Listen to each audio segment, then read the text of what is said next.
If you are a gun owner and you live in the following states: West Virginia, Arizona, Alabama, Arkansas, Alaska, Florida, Georgia, Indiana, Kansas, Kentucky, Mississippi, Missouri, Montana, Nebraska, New Hampshire, North Dakota, Ohio, Oklahoma, South Carolina, and South Dakota, you're going to want to watch this video. And if you don't live in those states, you're also going to want to watch this video. The attorneys generals for these states made some news the last couple days, and I want to tell you about it.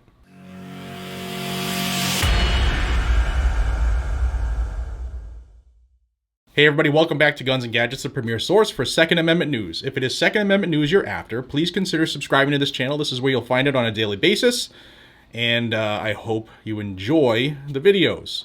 So please hit the thumbs up, share it with some folks, and don't forget to toggle that notification bell to on, which brings me to my first announcement here. It's been a while, but I've heard a lot of people asking for an email list, and how do we know what you're doing? God forbid, this channel goes away.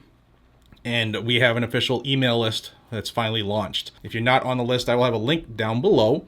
Right now, it's going to be emailing you the videos I put up, because a lot of people don't get to see the videos, or they don't get the notifications. So you'll have a list of the videos I put up that week, and if there's any other news that I think that needs to get out without having to worry about social media, we will have it there as well, to include if something happens, where to go, or other breaking news. So link is down below. You can join up, and you're going to get an email to verify that you want on the email list. Okay, so it's not spam. It's just verifying you want to do it.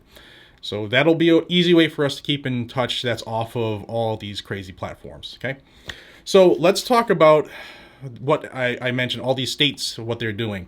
Well, on Friday, this came out, and this is 20 attorneys general who bound together and made comments on the frame and receiver debacle with the ATF. And I did a video. You'll have to excuse me. We have a hurricane, literally, Hurricane Henri, actually just got stepped down to a tropical storm in the last half hour. But that's outside, and you'll hear wind perhaps in the background, depending on how much this microphone picks up, and it's pouring. So if you hear it, I apologize. There's nothing I can do. It's going to rain for 2 days here. So I already talked about how some members of Congress stepped up and made comments on behalf of the Second Amendment and gun owners to push back on the ATF, to tell them that they don't have the power to do what they want to do, and to basically get in line. Now, 27 out of 435 is not a significant number, but now there's 27 state attorneys general that have jumped on. It came out with a letter that I'm going to read you a couple excerpts from, but I'll have a link to it below. It's 21 pages long, but it's pretty good. It goes into the history of what a split frame or receiver was and how they started like in the 1800s. And the ATF is just trying to violate law specifically with the the ability to build your own gun, whether it's an 80% lower or whatever.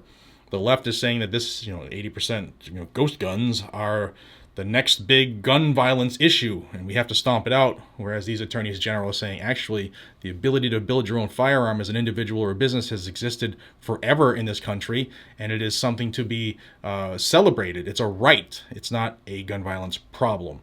If you live in one of these states, Pennsylvania, Connecticut, Delaware, Washington, D.C. is not a state, but they want to be, Hawaii, Illinois, Iowa, Massachusetts, Michigan, New Jersey, New Mexico, New York, North Carolina, Oregon, Rhode Island, Vermont, Virginia, or Washington, then your state attorneys general have written letters and comments in favor of the frame or receiver redefining and banning of ghost guns or parts. And what's also interesting through this letter from the 20 in favor of killing this new rulemaking proposal is that it says, they say, these are all attorneys, that the ATF, through the Gun Control Act, they don't have the ability to regulate parts. And that is something that they're trying to do behind the scenes. They want to be able to regulate parts. They want to say you can't buy those parts kits because you're going to build a lightsaber of death. So that is definitely something they're trying to do, is to regulate parts so that people can't not only build 80% lowers, but you can't repair your own gun without violating some made-up law. So on the screen here, you're going to see a quote from West Virginia Attorney General Patrick Morrisey. He said, "Private individuals and businesses have a right to assemble firearms for their own use, a fact borne out in early American history and expressly recognized by the Gun Control Act. The Second Amendment is a core tenet of our Constitution, and this regulation would treat the activity of assembling firearms parts as a problem to be stamped out rather than a right and tradition to be respected. I'm going to show you one other quick quote from this 21-page document that they all put their name to. That was pretty cool too. It says, by allowing ATF to decide for itself which firearms it will regulate, unconstrained by Congress's guidance, the proposed rule is unconstitutional. And just a quick snippet, this is, you can see page 1 of this document, and it's addressed to Marvin Richardson, who is the current acting director of ATF. And it starts out by saying ATF has proposed a rule that would substantially expand federal regulation of firearm parts manufacturers.